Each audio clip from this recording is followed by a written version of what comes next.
an earthquake, of a financial earthquake in Switzerland yesterday morning at the open of European markets is now confounding the world's observers to explain why it's so damned important. This is Switzerland.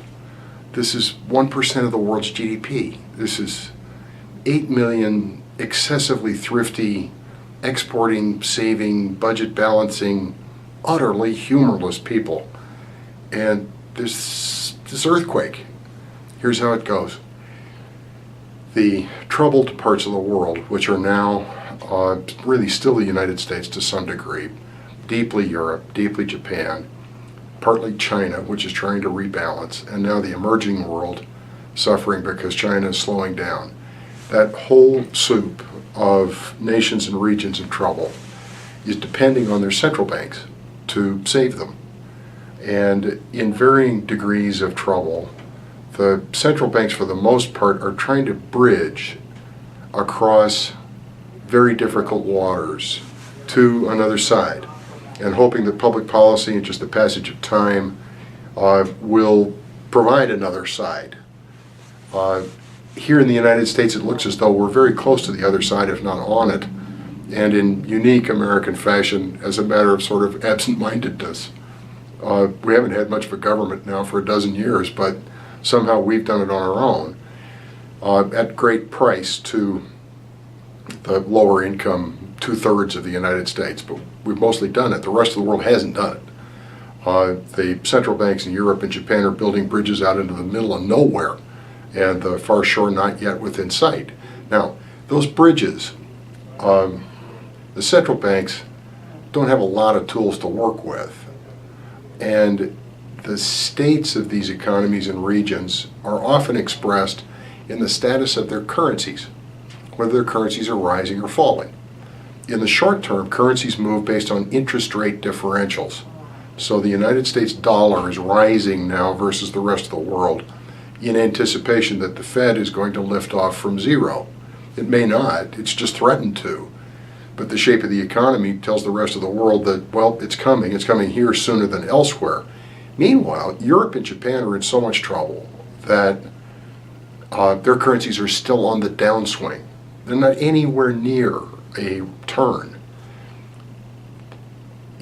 The euro, since the deepening trouble in Europe began really in 2011, has defied all of the fixes of the European Central Bank, that is, the economy has. And so the European Central Bank, just a few months ago, decided, the hell with this, we're gonna cut the value of the euro. We're gonna let it free fall, and it has.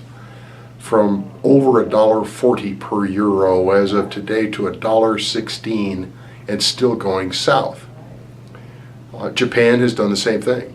The euro we quote in dollars, the yen we quote yen to the dollar, but the yen has weakened almost in half, from a low of 60 to the dollar, a high of 60 to a dollar to the dollar, to a low now nearly 120 to the dollar. The earthquake in Switzerland, the financial earthquake, works this way. Switzerland, 3/4 of its economy is exports. Most of its export customers are in Europe. If the Swiss franc gains strength versus a weakening euro, then the Swiss can't export to Europe. So 3 years ago, the Swiss National Bank said, absolute maximum, we're gonna hold the value of the Swiss franc so that we are 1.2 to the euro, period. And the way a central bank defends a currency is by printing money. The way a central bank weakens a currency, which the euro is doing versus the world, and the Swiss central bank that did versus the euro. You print your currency and you spend it on other currencies.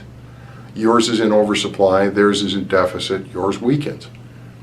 Without any warning whatsoever, after 3 years of maintaining 1.2 to the euro, Swiss National Bank yesterday morning said, not anymore, we're going to float. The Swiss currency rose versus the euro and the dollar almost 30% overnight. It's still 1% of the world's GDP, and it's still just 8 million people. But the big deal involved is The whole world is depending on central banks to build these bridges to a better day. And we're counting on the promises that they're making to do various things or not do various things.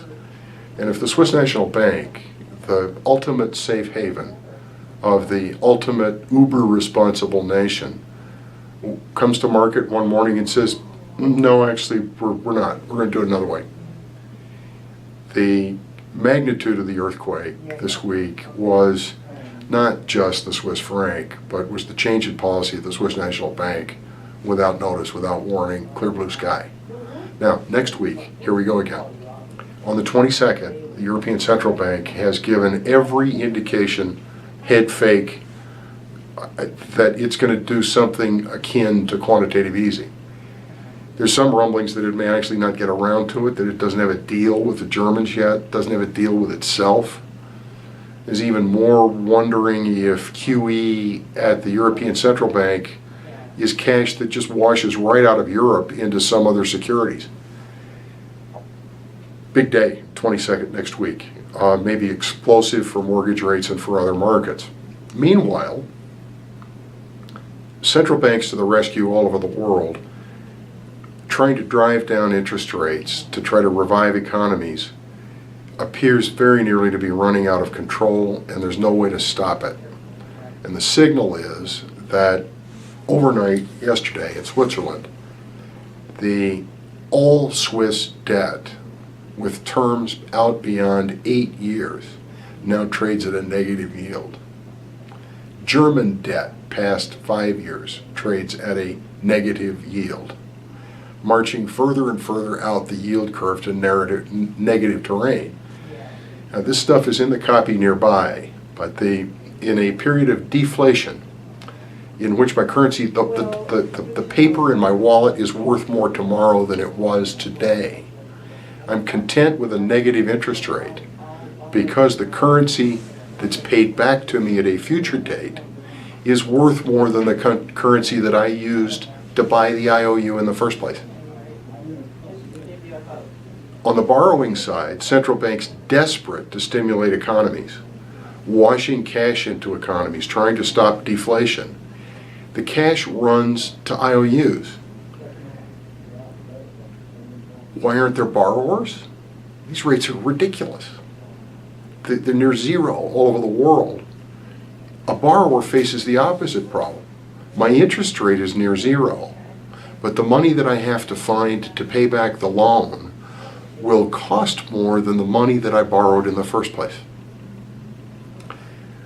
We're in a deflationary moment, time, something without an apparent end. Locally, mortgage business, real estate business, I'm not sure there's a floor under American interest rates. We stopped this week at 3.75 for basic Fannie Mae money.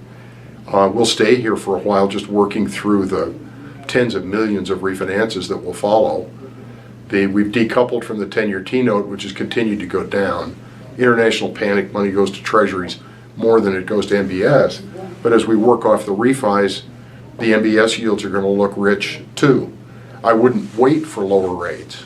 Any shred of good news anywhere in the world, and back up we go. But over time, this deflation equation and the role of the central banks, until it rationalizes, we're back where we were 2 years ago with no evident bottom. And on that thought, good weekend.